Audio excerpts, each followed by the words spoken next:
Everybody, I'm Doug Mack, and I think you guys know that by now. And hey, it's great having you in class today. And although I can't be there in body, I am there with you in mind. So anyway, and of course, well, and thanks to our host, that's running the movie for us today, and we'll be handing out your study guides to you a little bit later and all that. So, I'm away today, as you can tell, but instead of just throwing you a bunch of stuff and say learn it, and then have to take a test over it, I didn't think that was too fair, So I thought it'd be best just to go ahead and work up a little PowerPoint with a little video presentation to kind of bring out some of the important points that if I were standing right there in front of you, like I normally are and would like to be, talk about the lymphatic system and bring out some of the points that that the chapter wants us to know as medical assistants when we get out there.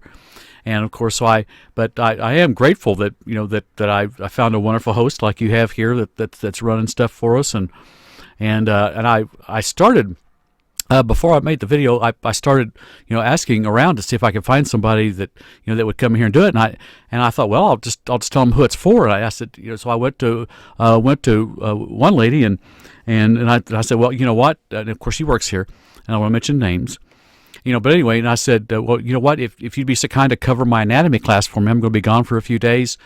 And she said, well, that wouldn't be any problem. But she said, well, who's it for? And I said, well, it's the anatomy class I have Monday, Tuesday, Wednesday, and Thursday, and it's first hour, second hour, fourth hour, and fifth hour. And she knew who you guys were, and she didn't really like that too much, So so I had to keep looking. And then, of course, I eventually found, as you see, who's here right now, and I'm very grateful. And of course, then I told Mr. Crowley, and of course he was happy to to hear about it. Yeah, he was pretty happy to know that we got coverage for this class today. So I'm just going to give you some information about the lymphatic system and all the wonderful things it does. We'll take a little trip together and learn about it. And now this is your Anatomy 1 lecture. So those of you in Anatomy 1, it's just like another.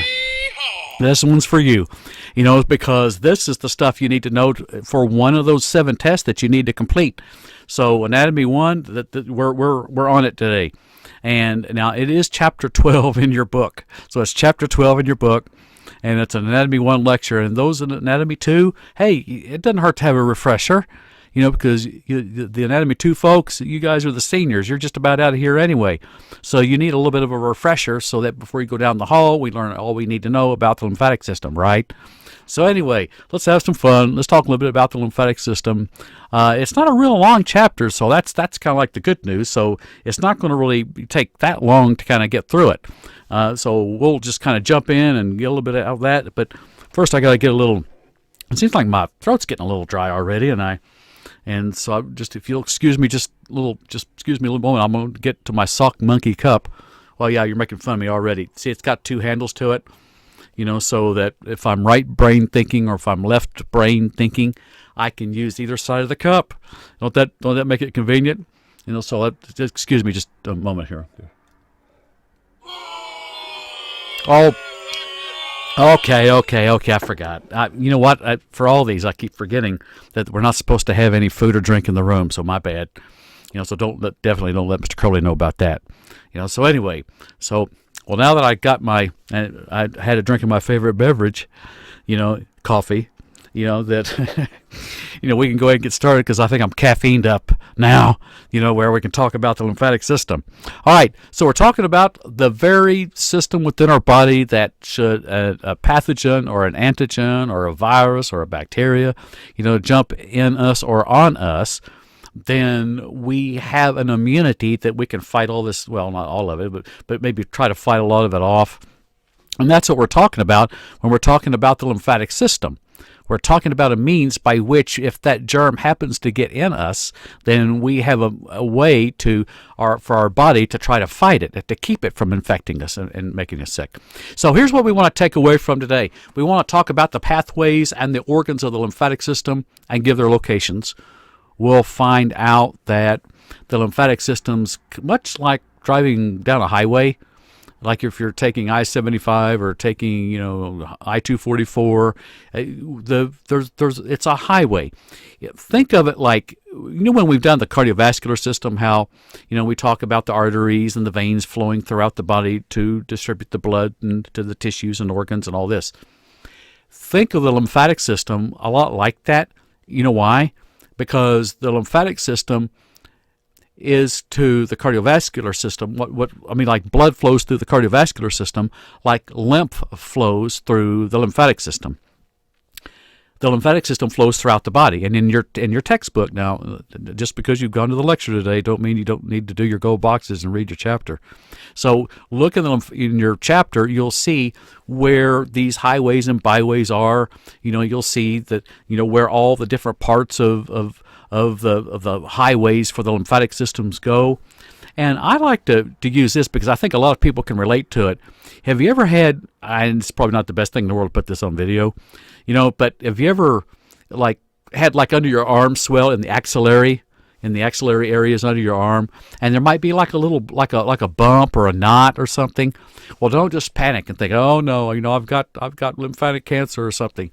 That could just almost never. You don't want to just jump to conclusions, because here's why. When you and I get an infection, more than likely we're going to have a swelling in one of our lymph nodes somewhere. Now, we're going to talk about lymph nodes today, because those lymph nodes are going to be all along the highway, kind of like, when you go along one of the major highways, or the B lines or whatever. You ever notice there's quick trips everywhere? Now, we have quick trips about every 2 or 3 miles.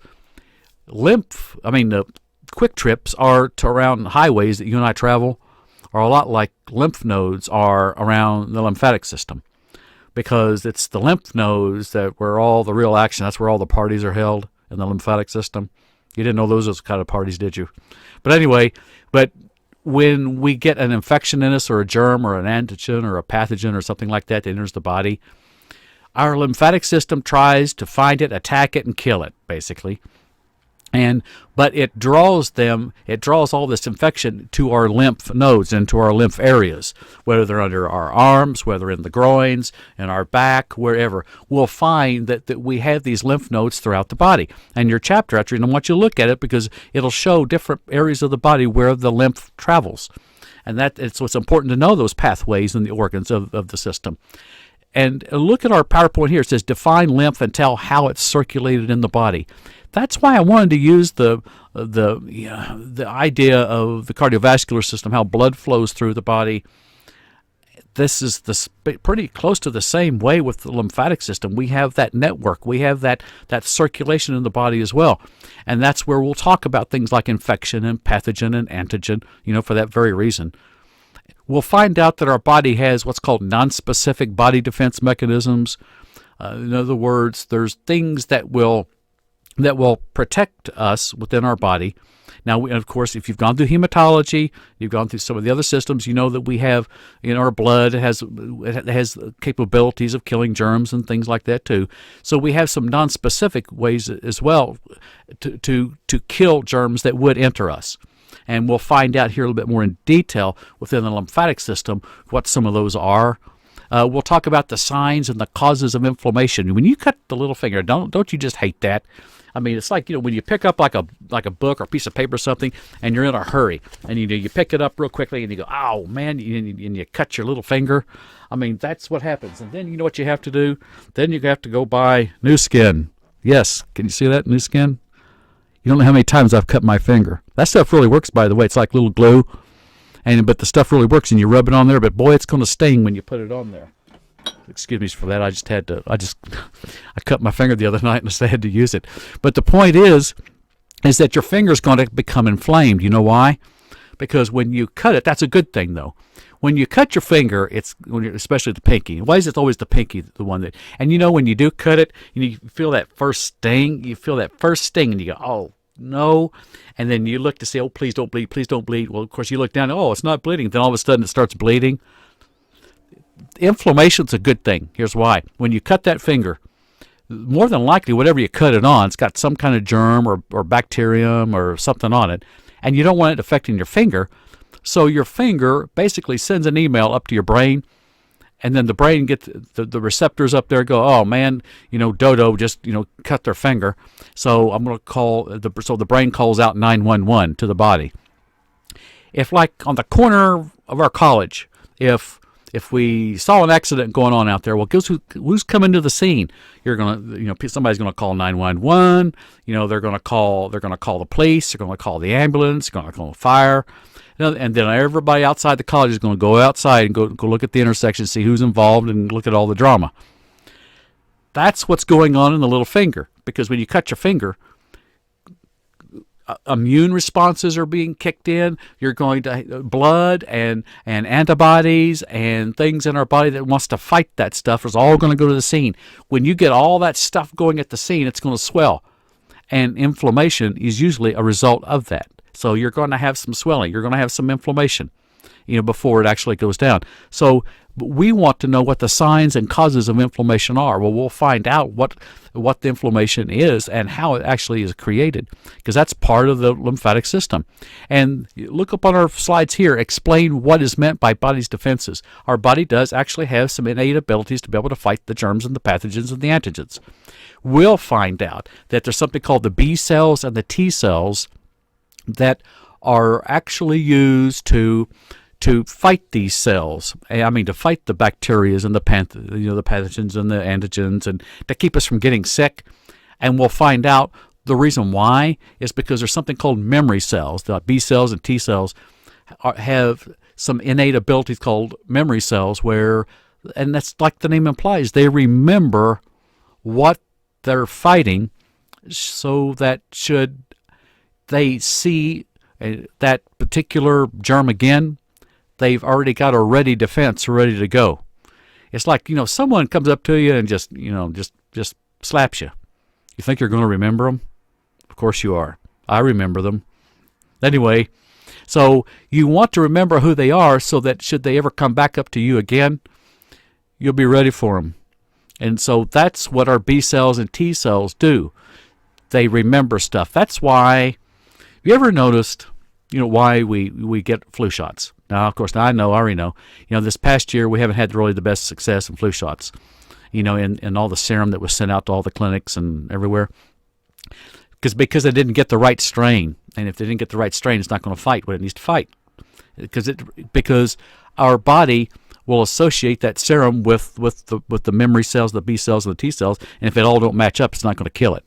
So anyway, we use the B cells and T cells to fight those antigens that it remembers. But the reason why we get the flu shots is we inject some of that particular specific strain of that flu virus that we think that will invade people, and we create a serum for it, and then we inject them, we inoculate them. We give them that injection of just a small amount of those cells so that it will activate, guess what, the B and the T cells, so that our lymphatic system will remember it, and should we get that virus for real, later on, then it will remember it and know how to fight it. So that's the whole function of the B cells and T cells. And then there's MHC proteins. I want to make sure, please read your chapter to make sure you understand what all the proteins are involved with the lymphatics. Now, different types of T cells that describe their functions. That's what I really want to focus on, because in clinic, that's one of the things that we're going to be testing our patients for, to find out why their immunity is so low. It's because maybe those T cells and the B cells aren't remembering and aren't doing the things that they're there to do. We want to talk about how antibodies fight infection. And I'd like to call this lecture, and I don't know when you're going to be hearing this, but Halloween will be here this year in October. And it's kind of a spooky time. It's a great time for spooky stories. Well, I don't know about you, but how about a little spooky story now? When an infection gets into a body, the infection gets into the body and thinks, "Oh boy, we can have a party now. I'm going to make this person sick, and they can't do anything about it." We have a little mechanism in our body that you're going to find out about, and it's kind of spooky. You're going to find out that when that infection comes into the body, and remember those little, figuratively speaking, those quick trips along the highway, and I refer to them as lymph nodes, along the lymphatic system. Well, when that infection gets into the body, what they don't know is they're about to go into a horror hotel. Here's why. Because as we go through the slides, I'm going to show you an image of it, and it's not going to look real scary, but wait till I tell you what goes on inside the horror hotel. Anyway, let's go to our next slide. List the different types of antibodies and how they differ. Define the complement proteins and give their function. These are some of the things we want to make sure that we get out of today. There's difference between a primary immune response. There's 4 different kinds of acquired immunities. I want you to read your chapter and make sure we get those really well. And the function of a vaccine, I think we've been there and we've done that, so I don't think we have to go through that again. On a more serious note, the terms cancer and carcinogen. When you hear the word cancer, think something carcinogenic, or it has a carcinogen in it, which is the causal factor for the cell to mutate and become cancer as we know it. Cancers are diagnosed and treated, and they're placed into stages. We kind of classify them into stages, up to stage 4 being the most serious, and in stage 0 and 1 is, let's hope we caught it in time. There's things that we can do, to try to control it and hopefully, treat it and keep it from getting worse. Allergies are as a result of maybe our immune system not doing the job that it needs to do. And with every single chapter that we do, you guys hear me stand up every day and talk about this, the causes, signs, and symptoms and treatments of various diseases and disorders of. And of course, today is the lymphatic system or the immune disorders. The immune system is really broken down into this particular category. You'll see words like bacteria, viruses, fungi, toxins, parasites, cancer. All of these are things that we hope that our immune system is strong enough to protect us from.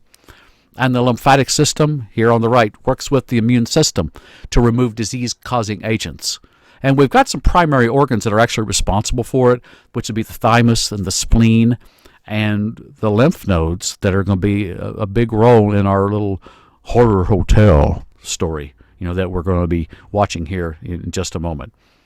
Now, the lymphatic system, I talked about it being a network of highways. You can kind of see an image here of how we have the circulatory system, but then we also have a lymphatic system going on too. It's a network of connecting vessels, but instead of blood flowing through it like blood flows through the cardiovascular system and through that network of system, it's lymph, L-Y-M-P-H. That becomes important.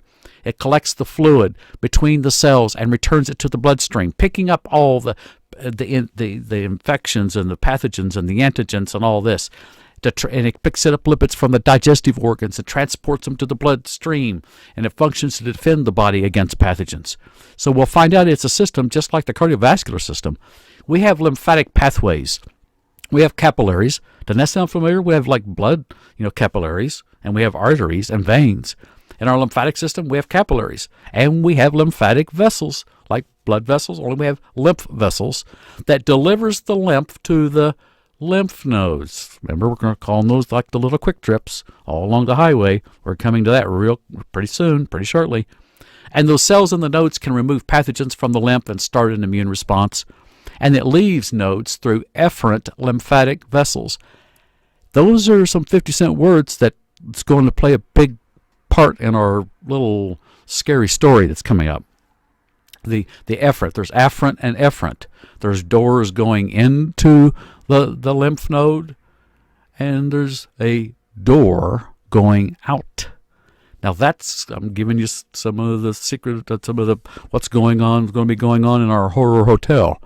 In other words, we got some doors, plenty of doors, about 4 or 5 doors going in, but only one going out.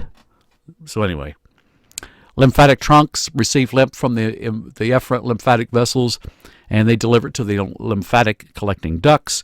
We have the thoracic duct, and then we got the right lymphatic duct. I didn't say thoracic like dinosaurs. I said thoracic duct. On the left side of the head and the neck, left arm, left side of the thorax, the entire abdominopelvic area. This will probably mean more. When you go to the doctor and you sit up there on the table, and when you when you get in there and the doctor starts saying, "Oh, hey, it's good to see you. Oh, yeah, I hear you're going to college now. Well, tell me, you're being a medical assistant." And all the time she's doing that, what is she doing? She's like palpating, the sides of your neck and asking you questions to get you distracted. Well, she or he can do their head, eyes, ears, nose, and throat, check of you. What they're doing, they're actually palpating or trying to feel for swollen lymph nodes, and that's what they're doing here. And that becomes important for us because we have all kinds of tissue fluid and lymph that are flowing through us that could swell these particular areas and cause all of this. And you can kind of see here on the wall, you can see how extensive some of these lymphs travel. Now, the lymph nodes, I call them the quick trips along the highway. This is kind of a spooky picture by itself, isn't it? Look at all of these doors going into a lymph node. Now, the lymph node are placed like these quick trips all around the lymphatic system, located along the paths of larger lymphatic vessels all along the roads everywhere. There's afferent lymphatic vessels, which takes the lymph into the node, which would be these right here.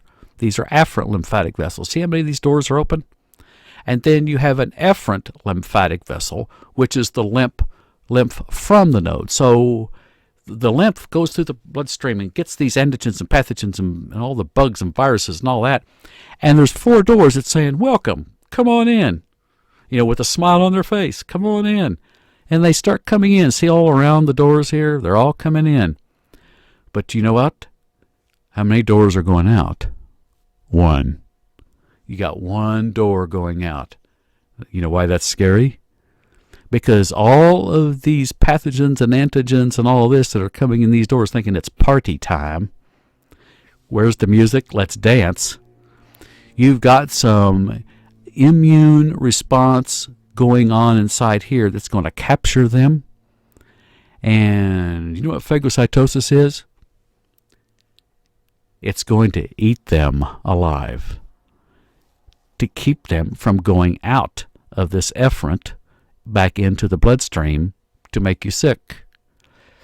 That's the purpose of our lymph nodes, to attract, get all the germs and viruses and all that. Come on in. We got free food in here. Free Church's chicken. Free Charlie's chicken. You didn't think I'd remember today, did you?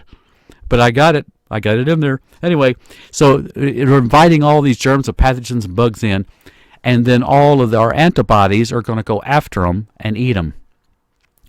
And then hopefully, not many of them will be able to escape because they're all panicking and screaming and everything right now.